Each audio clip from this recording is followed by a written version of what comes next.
मुझसे बेहतर बेटा जमुई की जनता के लिए अरुण भारती जी साबित होंगे। हम यहाँ की बेटी हैं, हम यहाँ की बेटी हैं, सबकी बहन हैं। हम यहीं रहते हैं, यहीं घूमते हैं, यहीं सबके साथ हमेशा समय बिताते हैं।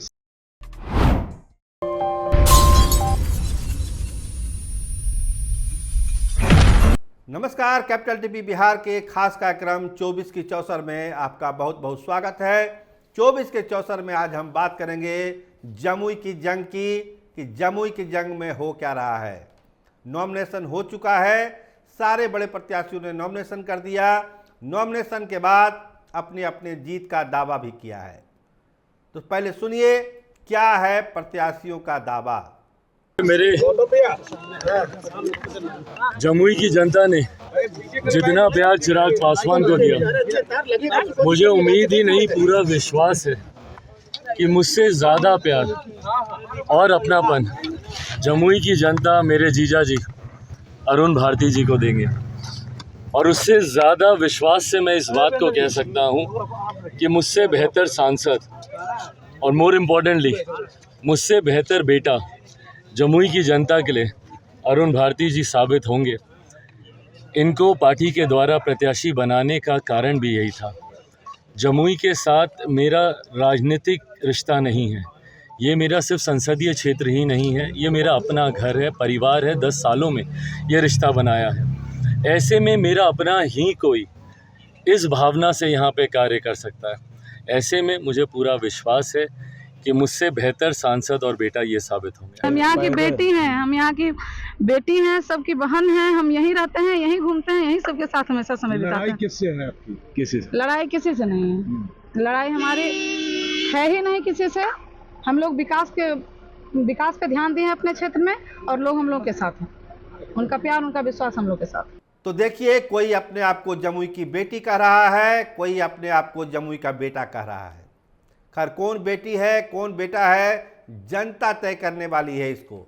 लेकिन जब राजनीतिक माध्यम पर हम आएंगे तो बात करेंगे कि कल के नॉमिनेशन में हुआ क्या क्या और रंग क्या था। तो जो सबसे बड़ी बात हुई है, चिराग पासवान के बहनोई अरुण भारती के नॉमिनेशन में मंत्री सुमित कुमार नहीं पहुंचे।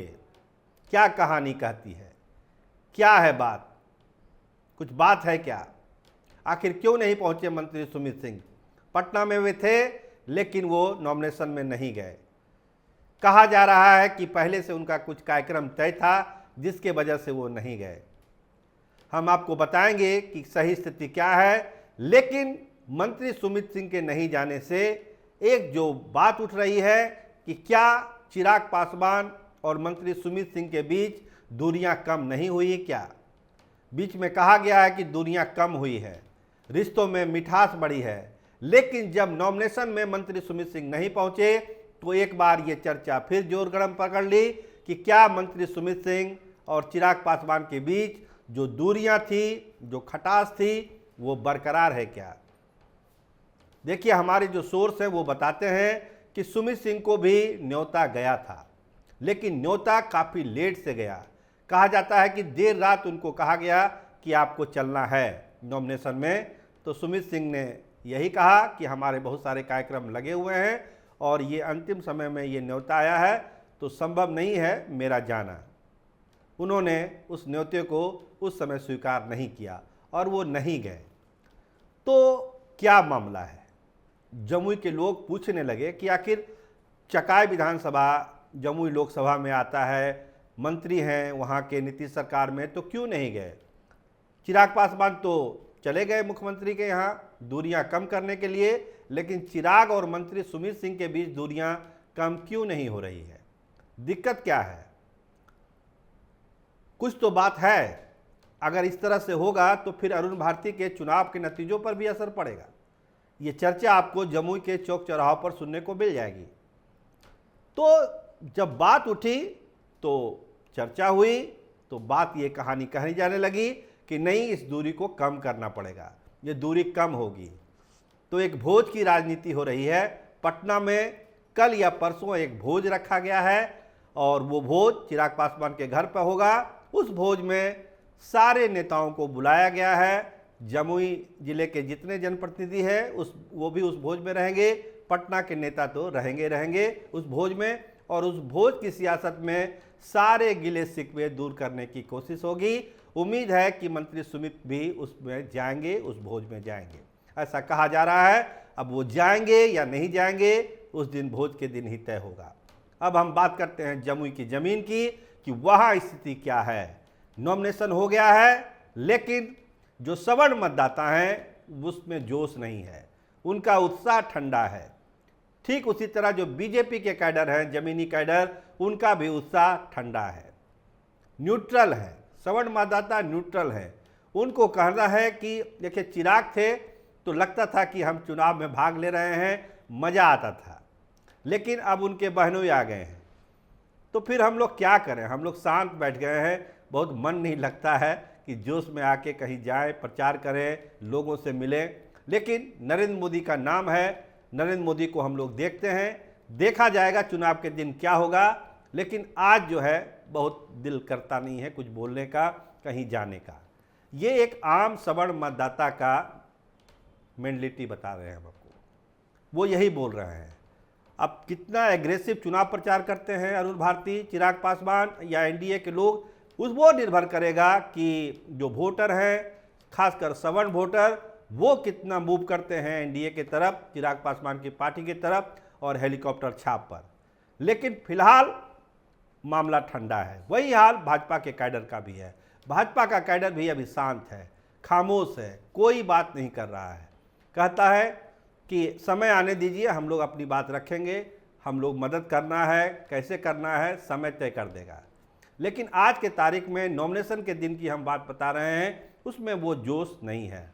भीड़ भाड़ दोनों नॉमिनेशन में, अर्चना रविदास के नॉमिनेशन में भी भीड़ आई, अरुण भारती के नॉमिनेशन में भी भीड़ आई, तो उस लिहाज से नामांकन भीड़ के लिहाज से ठीक ठाक है।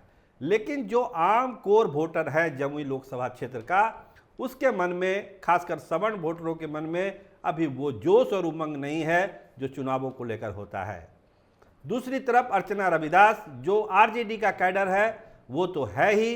इसके अलावा जो रविदास वोटर है, जो प्लस कर रहा है इस बार आरजेडी को, वो एक निर्णायक भूमिका निभा सकता है लोकसभा के चुनाव परिणामों पर। क्योंकि रविदास वोटर जिस तरह से गोलबंद हो रहे हैं अर्चना रविदास के पक्ष में, वो ये जतलाता है कि एक एडिशनल ताकत, तेजस्वी यादव जो बात करते हैं कि हम सभी वर्गों की पार्टियां हैं, केवल हमको यादव और मुसलमान में सीमित मत कीजिए। रविदास के एंट्री के बाद ये माना जा रहा है कि वो ताकत बढ़ी है। सवर्ण मतदाताओं के बीच भी अर्चना रविदास जा रही है। वो कहती है हम तो जमुई की बेटी हैं, हम तो यहीं रहते हैं, हम कहीं जाते थोड़ी हैं। बाहर के उम्मीदवारों पर जमुई के लोग क्यों भरोसा करेंगे। कोई विदेश में रहते हैं, कोई दिल्ली में रहते हैं, कोई पटना में रहते हैं, हम तो जमुई में रहते हैं, तो लोग तो पहले हमको देखेंगे, हमको वोट करेंगे ना। ये एक भरोसा अर्चना रविदास को है कि जो वोटर है वो लोकल को देखेगा। और हम जमुई की समस्या को जानते हैं। देखिए, हमारी बात हो रही थी अर्चना रविदास से, तो उन्होंने कहा कि जमुई की समस्या हम पहचानते हैं, हम बड़े बड़े दावे नहीं करेंगे, हम छोटे दावे करेंगे और उसको पूरा करेंगे। जो बेसिक समस्या है जमुई लोकसभा क्षेत्र की, उस पर हमको फोकस करना है। बड़े बड़े प्रोजेक्ट की बात हम नहीं करने जा रहे हैं। छोटी छोटी चीज़ें जो आम जनता को सहूलियत पहुंचा सकती है, मेरा फोकस उन्हीं कामों पर होगा। अगर मैं जीत के दिल्ली गई तो वो अपने आप को जमुई की बेटी कह रही हैं। और चिराग पासवान का दावा है कि हमसे भी बेहतर सांसद साबित होंगे अरुण भारती, और जमुई के बेटे की तरह यहाँ काम करेंगे। तो बेटा और बेटी की जंग है। और एक जंग जो आपको हमने बताया कि जो एनडीए के जो घटक दल हैं, एनडीए के जो जनप्रतिनिधि हैं, उनके बीच कोऑर्डिनेशन कैसा रहता है, ये भी तय करेगा जमुई लोकसभा क्षेत्र का चुनाव का परिणाम, कि क्या हो सकता है परिणाम। तो इन सारी चुनौतियों से निपटना है अरुण भारती को और चिराग पासवान को। जो खटास है, दूरियां हैं, उसको कम करना होगा। चूँकि चिराग की बात अलग थी और अरुण भारती की बात अलग है, ये जमुई की एक सच्चाई है, इसको मानना पड़ेगा। और चिराग पासवान को भी इसका एहसास है। इसीलिए अपनी किलेबंदी, बहुत चाक चौबंद किलेबंदी वो जमुई में कर रहे हैं कि कहीं से कोई चूक नहीं रह जाए और उनके बहनोई जीत के दिल्ली पहुंच जाएं। तैयारी दोनों तरफ से है। अब देखिए, भोज की राजनीति में दूरियां कम होती है या दूरियां बढ़ती है, लेकिन कहा जा रहा है कि भोज की जो सियासत होगी पटना में, उसमें सारे गिले शिकवे दूर करने की कोशिश होगी। इंतजार करिए उस भोज का, देखते रहिए कैपिटल टीवी बिहार। आपका बहुत धन्यवाद, आपका बहुत शुक्रिया।